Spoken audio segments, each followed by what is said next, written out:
Hello and welcome to Arirang News. Thanks for tuning in. Brought to you live from Seoul, I'm Na Hyun-kyung. We begin with Korea taking a big step toward building a trading hub in Seoul for the Chinese yuan. A new market for direct trading of the local and Chinese currencies opened this morning for the first time. Analysts say this will reduce exchange costs and the one's dependence on the U.S. dollar. Kim Min-ji has our top story. It's a big day for the Chinese yuan in Korea. A direct trading market for the Korean won and the Chinese yuan opened Monday morning. The market, which opens at 9 a.m. and closes at 3 p.m. every weekday, is expected to drastically cut transaction costs for exchanging the two currencies. Until now, local banks would have to convert their Korean won into U.S. dollars at home and exchange them into the yuan in Hong Kong. 12 banks, which include 7 local and 5 foreign bank branches in Korea, will participate as market makers that propose selling and buying prices, which is aimed at pumping liquidity into the market. Korean government officials expect the market to boost efforts for developing a hub for offshore yuan transactions. Speaking at a ceremony marking the launch of the market, Korean Finance Minister Choi Kyung-hwan said that Korea will foster the market into what he called a competitive and global hidden champion.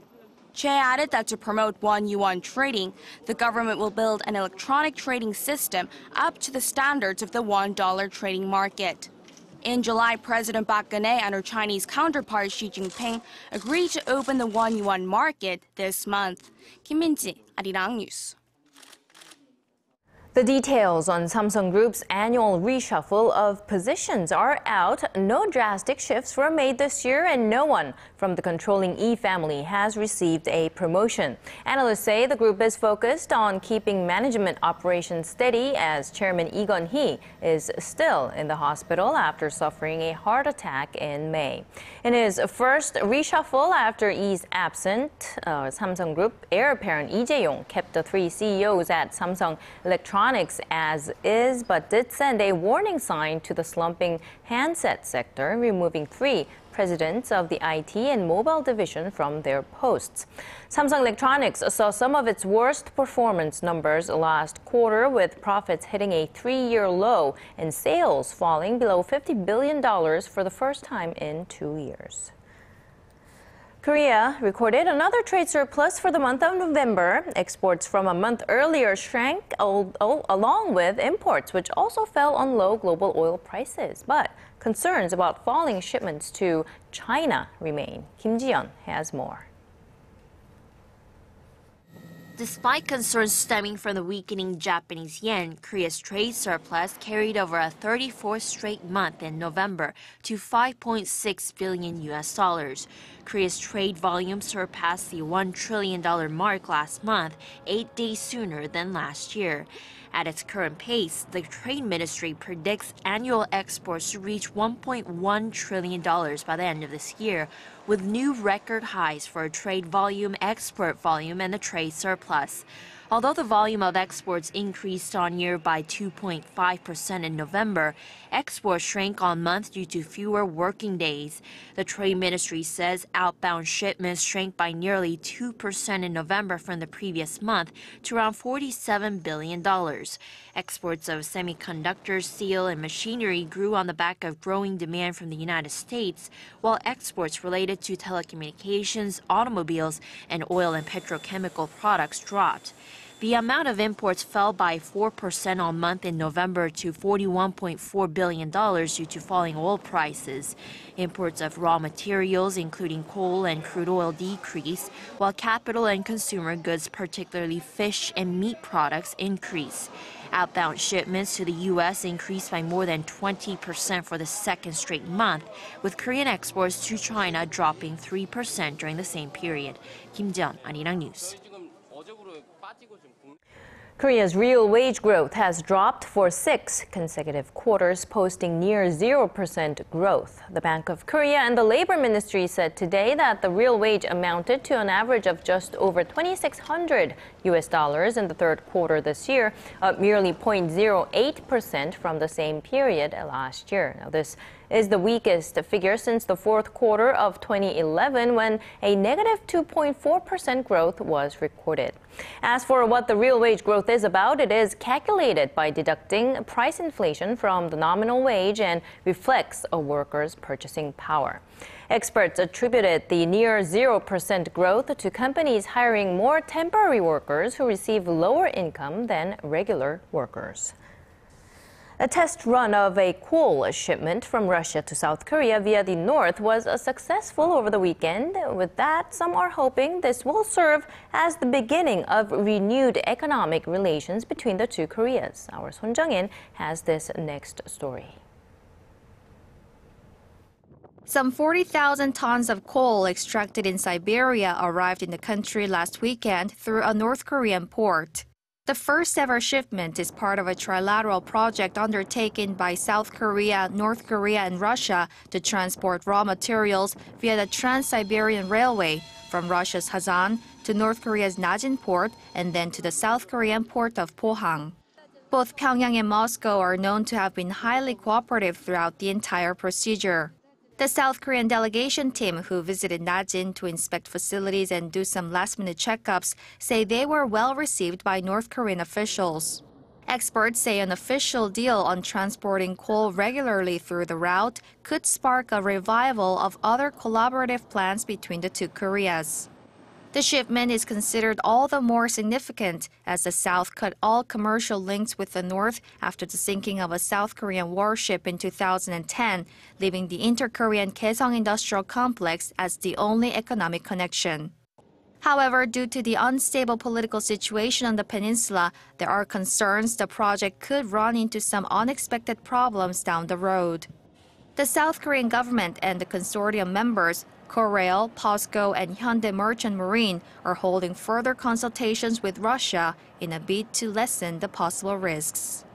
Son Jung-in, Arirang News.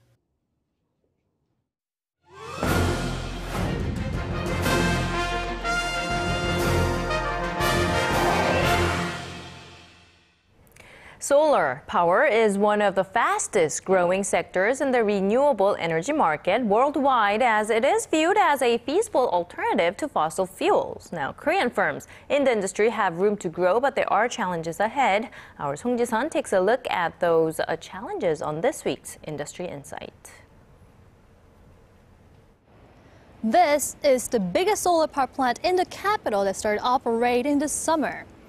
It's equivalent to 13 football fields with a capacity of 5.6 megawatts, enough for 2,200 households a year. This solar panel system has been set up on the roof of this water filtering plant, and we have completed a couple of other solar power facilities like this for the Seoul Metropolitan Government. It's fully operational even on cloudy days and only takes 3 months to install and operate. The market for these solar facilities is booming in Korea, accounting for 98% of all renewable power plants built in the first half this year. Over the past decade, solar energy has emerged as the world's biggest source of renewable energy, overtaking wind power. Last year alone, it created half of total electricity generated from renewable energy sources. The solar energy market is forecast to expand by 10% each year by 2030, with China and India likely accounting for half of the global demand. By then, the cost of generating electricity from solar power is expected to reach similar levels to burning fossil fuel, meaning it could become more widespread without the support of government subsidies, as it mostly depends on that at the moment. The biggest competition in the industry comes from China, which produces 80% of the global demand at prices 20 to 30% cheaper than Korea. Backed by government support, Chinese companies have been producing well over the market demand, with half of the world's top 10 solar panel producers based in China. It's not easy to counter them in terms of price, so Korean firms must improve their cost efficiency, at the same time revving up quality and technology. Around 40 players are in Korea's solar power generating market, with small and mid-sized companies focusing on solar cells or modules, while large conglomerates aim to tackle the global market by equipping a complete chain of production and after-sales service. We've established a value chain from solar component production to system maintenance, and we aim to expand the solar power generation infrastructure to even include households. Industry experts point out that it's crucial that the government takes steps to speed up the growth of domestic solar power market.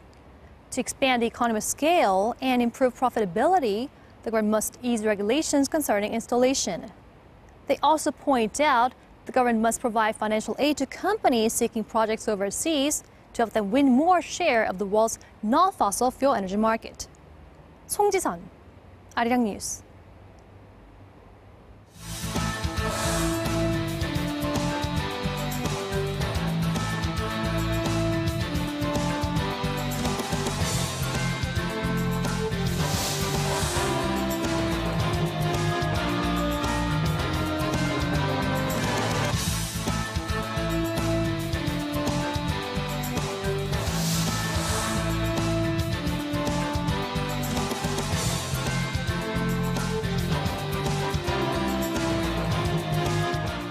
Now, lawmakers or President Park Geun-hye has ordered an investigation to find out who's responsible for leaking information about one of her former aides. Now, it's being coined Chung Yun-hwe Gate here in Korea after a recent media report claimed that the president's former aide Chung had been meeting with presidential secretaries on a regular basis and was plotting to oust the current presidential chief of staff. At a meeting with her senior secretaries on Monday, President Park took the case head-on and denied the claims. She said her office frequently receives information that's based on rumor or speculation, and that the prosecution should look into the case to find out who leaked the information and for what purpose, and to seriously punish those found responsible. Now, lawmakers here in Korea have given themselves extra time to finish reviewing next year's budget. If the bill is passed by the legal deadline with bipartisan consent, it will mark the first time in more than a decade. Kim Young-gil has the details. Korea's two main rival parties will spend Monday reviewing the 2015 budget, having given themselves 2 extra days to do so, with hopes of finalizing the process before the bipartisan bill is put to a vote at Tuesday's plenary session. We decided to extend the budget review deadline in hopes of passing the budget bill tomorrow. We are also looking into passing auxiliary budget bills by Tuesday's legal deadline. If the parties manage to achieve that goal, it will mark the first time in 12 years that the parliament will have passed the budget by the legal deadline. Under a new law, if the two rival parties fail to reach a bipartisan agreement by the end of Tuesday, the government's original version of the bill will be passed automatically. The opposition party boycotted parliament last week over 2 plans put forth by the central government, one regarding cost sharing for a free childcare program and another for a proposed cigarette price increase. The opposition has also demanded scale backs in corporate tax reductions. We are not 100% satisfied, but our party is doing its best to secure budgets that will improve the livelihoods of the people and make Korea a safer place to live. While the two sides have set aside their major points of contention, they still need to reach agreement on the government's economic revitalization plan and welfare bills. The parties are also in a dispute over tax-related bills that are attached to the budget, which will be put to a vote on Tuesday with or without bipartisan agreement. Kim Young-gil, Arirang News. The leaders of ASEAN member countries will flock to Korea for a special summit next week. It's being dubbed the most important diplomatic event hosted in Korea this year. Our Hwang Sung-hee looks into why that is. Since establishing dialogue relations in 1989, the Association of Southeast Asian Nations has become one of South Korea's most important partners. Trade volume with ASEAN jumped 16-fold from some $8 billion in 1989 to $135 billion last year, making ASEAN Korea's second-largest trade partner. The region is also the #3 investment destination for Korean businesses, after the United States and China. Korea invested $3.8 billion in ASEAN, accounting for over 12% of Korea's total overseas investment last year. Korean builders received the second most construction orders from ASEAN last year, worth more than $14 billion. Ties are not just limited to economic cooperation either. ASEAN is the top tourist destination for Koreans, with some 5 million out of the 14 million outbound Koreans heading to the bloc last year. Korea received nearly 1.6 million visitors from ASEAN countries, which was the third largest number after China and Japan. That number is expected to grow, thanks to Southeast Asia's love for Hallyu, or the Korean wave. Some 330,000 people from ASEAN countries live in Korea, making up a quarter of foreign population in the country. These include workers, married migrants, and students contributing to Korea's economic development and to its transition into a mature, multicultural society. And the Korea-ASEAN Commemorative Summit, set to take place in Busan on December 11th and 12th, is expected to further boost their strategic relations. Hwang Sang-hee, Arirang News. And now zooming our focus in on the two big players in the region, there are renewed tensions between China and Japan over the sovereignty of some islands in the East China Sea. China is criticizing Japan for not recognizing the existence of a territorial dispute over the islands known as Senkaku in Japan and Diaoyu in China, and has reportedly been sending ships into Japanese waters near the island over the past week or so. This comes after Chinese President Xi Jinping and Japanese Prime Minister Shinzo Abe agreed to work together to prevent the situation from worsening at the APEC summit last month. Watchers say the development could jeopardize a possible trilateral summit that was suggested at the time by President Park Geun-hye. Now, today, the United States has more than 28,000 troops stationed here in South Korea, but according to recently released documents, there might not have been any today if a former U.S. president had his way. Connie Kim reports. In January 1977, soon after U.S. President Jimmy Carter is inaugurated, he orders a review on the removal of all U.S. troops from South Korea. Top government officials strongly oppose the idea, but Carter stands firm, working on reports that the two Koreas had balanced military power, thereby making it harder for them to go to war. 2 years later, Carter backtracks, citing a buildup in North Korea's military strength. Now we have a better idea of what changed then-President Carter's mind thanks to a recently declassified CIA document. Carter knew at the time of his announcement that North Korea had 80% more tanks in its arsenal than previously reported, and had deployed some 270 tanks and 100 armored personnel vehicles within 100 kilometers of the demilitarized zone. He would later learn that Pyongyang had 3 additional army divisions and an extra brigade, but that was just the tip of the iceberg. The nonprofit National Security Archive would later discover that Pyongyang had 650,000 ground troops and 41 ground forces division, much higher than the 450,000 troops and 28 divisions previously reported. In January 1979, the National Security Archive's report was leaked, leaving then-President Carter no choice but to abandon his review and plans to pull U.S. troops from the peninsula. Connie Kim, Arirang News. And in other news, Pope Francis makes pleas for religious tolerance and an end to violence in the region near Turkey. His remarks follow a 3-day visit to the country where he held a joint service with the leader of the Eastern Orthodox Church for the first time in more than 1,000 years. Park Ji-won tells us more.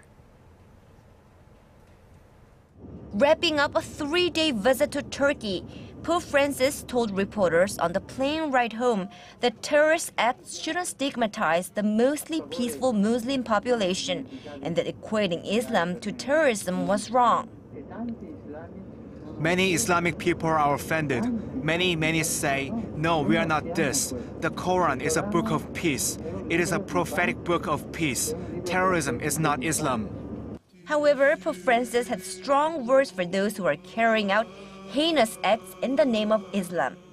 It's a message that is especially relevant in Turkey, a country that harbors nearly 2 million refugees from Syria, some of whom have fled as the Islamic State has expanded its reign of terror. Taking away the peace of a people, committing every act of violence, or consenting to such acts, especially when directed against the weakest and defenseless, is a profoundly grave sin against God, since it means showing contempt for the image of God, which is in man. The comment came amid a joint service held with Patriarch Bartholomew, the head of the Eastern Orthodox Church, which split from the Roman Catholic Church more than 1,000 years ago.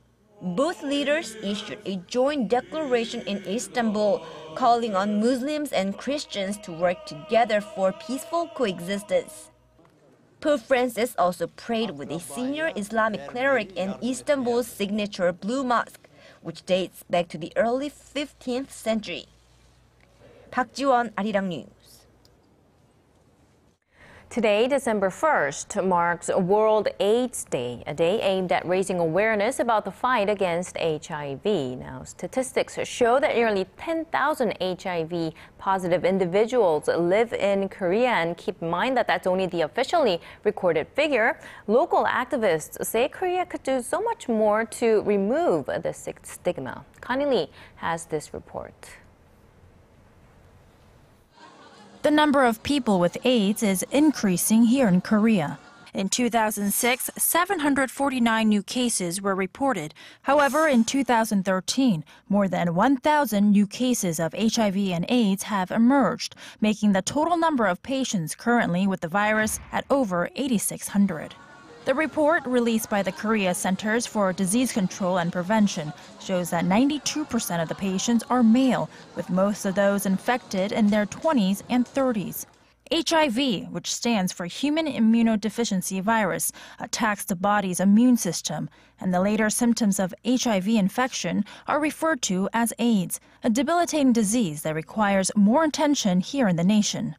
In light of World AIDS Day on December 1st, activists took to the streets of Seoul on Sunday, urging the government for more support.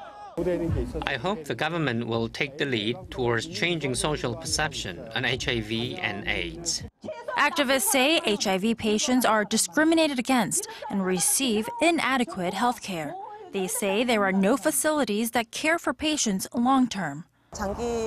Most HIV patients who are in need of long-term medical care look after their own health at home with special medical equipment. Or some get treated by going from one hospital to the next. However, there are small steps being taken by the government in the fight against the disease. Public health centers in Seoul offer free HIV testing. However, the results are not available until about a week after. Now Seoul is hoping to speed up the process. Starting next year, we will offer rapid HIV testing. Results will be provided in 20 minutes, using just one drop of blood. This service will help in early detection and help the spread of HIV. And once the patients are confirmed as HIV positive, the Seoul City government plans to offer them basic medical subsidies. Connie Lee, Arirang News.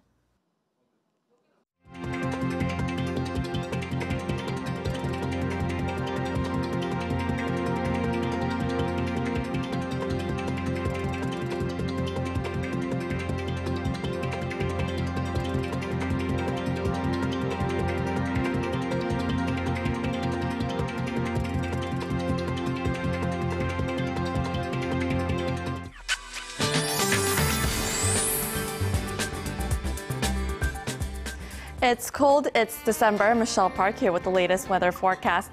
Some regions started off their week with some snow, including here in Seoul. Now the daytime highs will remain above the freezing point, but wind chills will make it feel about 3 degrees colder than it actually is. Now currently there are even strong winds and high wave warnings and advisories in effect for some regions, which are mostly over in the coastal areas in Chungcheongbuk-do and Gyeongsang-buk-do provinces as well.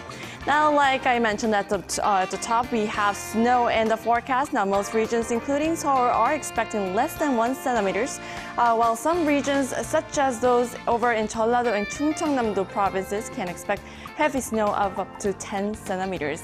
And to our readings for today, Seoul will peak at 1 degree this afternoon. Meanwhile, the southern cities such as Gwangju and Busan will top to 6 and 10 degrees.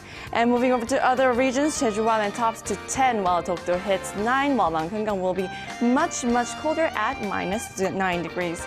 Well, that's all for now. I'm Michelle Park, and have a wonderful day. Well, that's the end of this edition of our newscast. Thanks for watching. We'll be back with more at 6 p.m. Korea time. See you then.